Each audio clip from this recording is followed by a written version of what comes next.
I'm never gonna finish that story. Why? Because it's cursed. Let me explain. It was midnight and I was home alone. I heard a knock on the door, but when I opened it, there was no one there. I closed the door and went back to bed. Then I started to hear footsteps in the attic above me. I ignored it, but then the footsteps started coming closer and closer. I could feel the floorboard creaking under the weight of whatever was up there. And then the light in my closet turned on. I knew that light switch was broken. It hadn't worked in months. I wanted to call 911, but I didn't want them to think I was crazy.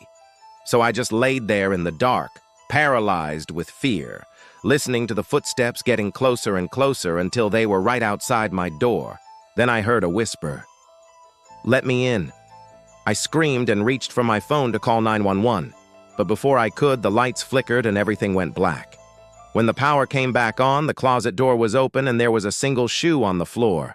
I don't want to know whose shoe that was, and I never found out what was making those footsteps because that night at midnight my house burned to the ground.